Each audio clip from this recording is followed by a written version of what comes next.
The wide receiver position. One of the most important positions in modern day football by far. As the passing game has grown throughout football and domestic violence has risen, wide receivers came very important to win a Super Bowl or to win a game. Now, every team almost has a legendary wide receiver, except the Chicago Bears. But anything to do with passing, the Bears don't have. I'm sure y'all are about to be pissed about this list. Y'all are gonna say, oh my gosh, he should be on the list. Oh my gosh, he should be on the list. Well, fuck you, nigga. This is my list. And I'm trying to keep this objective. I'm gonna have my reason for why some wide receivers are placed higher than others, but you can go in the comments and you can argue why a wide receiver should be on this top 10. Now, you're looking at me, 6'4", 260. What do you know about wide receiver? I got the fucking wide part down, my nigga. If you catch me, I got that queso bill going on right now. I might have the receiving part too.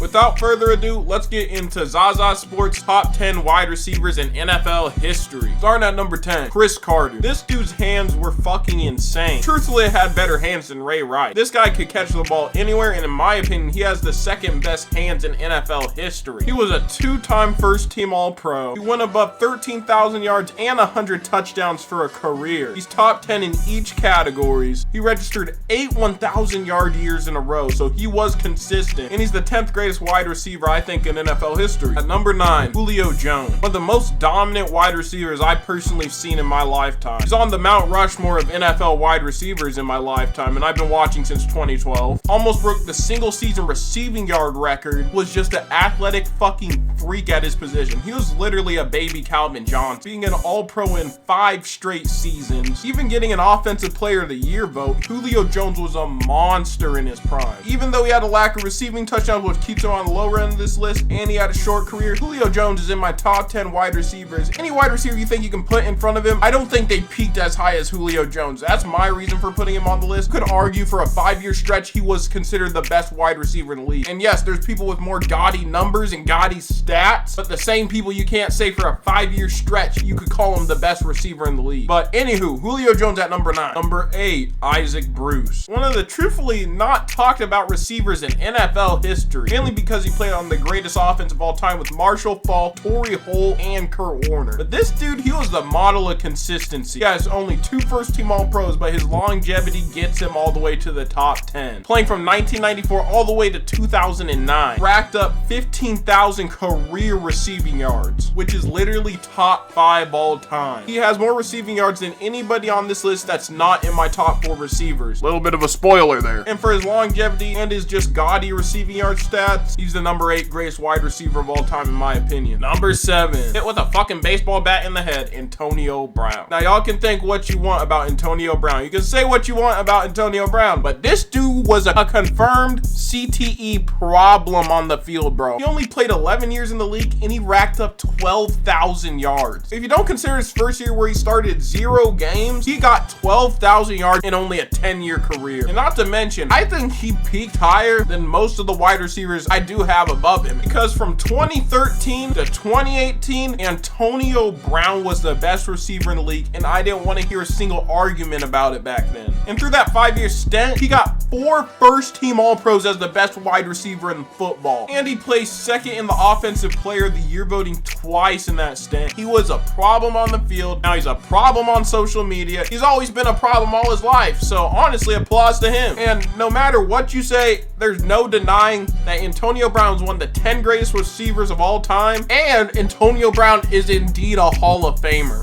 Me personally, I just can't wait for the NFL to put a live mic on Antonio Brown at his Hall of Fame ceremony. That's gonna be a great Twitter day. Number 6, Marvin Harrison. Now, he might have upped the pull on a nigga, but he's a great receiver, bro. Marvin Harrison has some of the greatest hands of all time, is top 10 in receiving yards and receiving touchdowns, and this nigga was known to be a nonchalant dreadhead for real. This nigga didn't talk. Registering 14,000 receiving yards, over 120 receiving touchdowns, 3 first-team All-Pros. He placed 2nd Offensive Player of the Year in 2002, and registering 8 straight years of 1,100 plus yards and 10 plus touchdowns. Not a lot of receivers that are higher than him or lower than him can say the same, but Marvin Harrison, my 6th greatest wide receiver in NFL history. Number 5. Now, when it comes to absolute heat, when it comes to absolute dominance. You could argue this guy's the greatest wide receiver of all time. Calvin Johnson. Oh my God, was Megatron fucking ridiculous to watch. End zone fades, touchdown, touchdown, touchdown. It did not matter with this guy. They would try to triple team him, they would try to double team him. No matter what, you could not guard Calvin Johnson. Simply put, he is 6'5", 200 plus and runs a 4.3 40. So he should be a tight end, but he's running like a goddamn slot receiver out there. In Calvin Johnson's 8-year career, he put up 11,000 yards and 83 touchdowns, setting the single season receiving yard total in 2012, having a record that stands to this day with an extra game added on to the season now at 1,900 receiving yards, a mark no one's been able to total. Nobody can figure out this dude except put as much people on this guy as possible. He's just truthfully a freak of nature that we will never see in the NFL again, and too bad injuries got to him because he retired in a season he had 1,200 yards and 10 touchdowns in. He was still at peak performance. I'm sure if he played another 5 to 10 years, we could be arguing him as one of the 3 greatest receivers of all time. And if you have him in your top 3, I don't blame you because I haven't seen a more dominant NFL wide receiver in my lifetime. But anywho, he's the 5th greatest wide receiver I think in NFL history. For real shit though, if you have him at number 1, you're stupid. Number 4,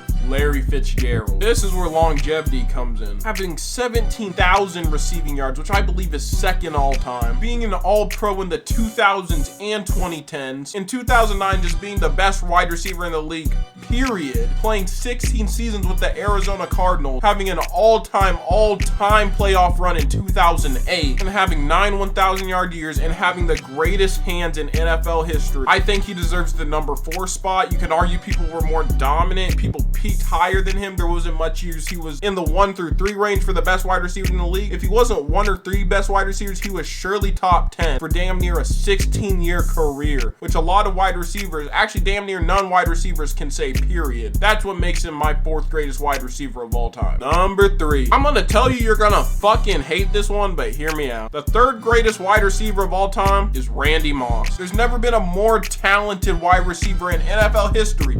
He was 6'4", he could run a 4.2. He's one of the fastest players in NFL history. He had some great hands. He was pretty good at route running. It was just a confirmed fucking problem on the field anytime he stepped on it. Being a 4-time first-team All-Pro, hell, getting MVP votes in his rookie year. Randy Moss was fucking spectacular in his prime. The only thing I can take away from Randy Moss is why he's number 3 is the longevity just isn't there. Zaza, he was 30 during his last 1,000-yard seasons. I know that. That is fucking impressive. But the top 2 receivers I got on this list, such a fall off after their 10th year in the NFL. You can argue with me that he's in year 10. What do you expect him to be the best receiver in the league? But the top 2 are that great that, yeah, you gotta at least put up 1,000 yards or 10 touchdowns. For that reason alone, because the top 2 have better longevity, and I think they were considered a top 5 wide receiver for more years than Randy Moss, I have Randy Moss at number 3. Number 2, Terrell Owens. The fact the 2nd greatest wide receiver in the history of football was not a first ballot Hall of Famer, that is the dumbest shit I've ever seen. And the reason I have Terrell Owens over Randy Moss is because in his 12th year in the NFL, he was a first-team All-Pro as the best receiver in the league, putting up 1,355 yards and 15 touchdowns. And he was older than Randy Moss, by the way. And yes, you can say Randy Moss, he was faster, he had better hands. But when it comes to being the better NFL player, the better wide receiver through a longer span of time, and having more first-team All-Pros, which means you're the best wide receiver in football, it goes to Terrell Owens. Eye test, sure, Randy Moss got it, but statistics and what they did in their career, Terrell Owens is the better wide receiver in my opinion. I think the edge does go to Terrell Owens. Now, number 1, Jerry Rice. Stop saying Randy Moss is better than Jerry Rice. This is just the dumbest shit I've ever heard. What is Randy Moss better than Jerry Rice at? Catching? No. Route running? No. Run after the catch? No. Jerry Rice is so far above any receiver in NFL history, it is stupid to insinuate any receiver is better than him all time. But Zaza, he played in the 1980s. He was playing against plumbers. Deion Sanders, the greatest cornerback of all time, got 5 touchdowns and 170 yards put on his head by Jerry Rice. Randy Moss has the record for most receiving yards in a single season, catching 23 touchdowns in 16 games. You know who's number 2? Jerry Rice, who caught 22 touchdowns in 12 games. You can say it's a strike short in season where he did that, but after the strike ended and players came back to the team, he had more touchdowns than he had before the strike. So regardless of what you want to say, Jerry Rice was breaking that record that year, no matter if there was strike replacement players or not. He was just that dominant. And not to mention, he's a wide receiver and has the most first team All-Pros in NFL history. He placed top 3 in the MVP vote 4 times in his career. He has 22,000 receiving yards, which is 5,000 yards more than the second closest, which is Larry Fitzgerald. He's the only NFL receiver with 20,000 plus receiving yards.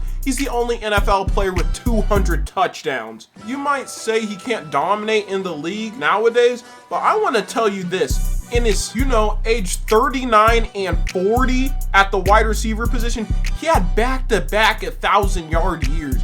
At the age of 40 at a wide receiver position, where it takes speed, it takes a lot of athleticism to play, back-to-back 1,000-yard years. I'm gonna cut it off there because I can go on a whole rant about why Jerry Rice is just the greatest wide receiver of all time. And in my opinion, I think he's the greatest player of all time. But I appreciate the support recently. Like, subscribe, and I'll catch y'all boys later.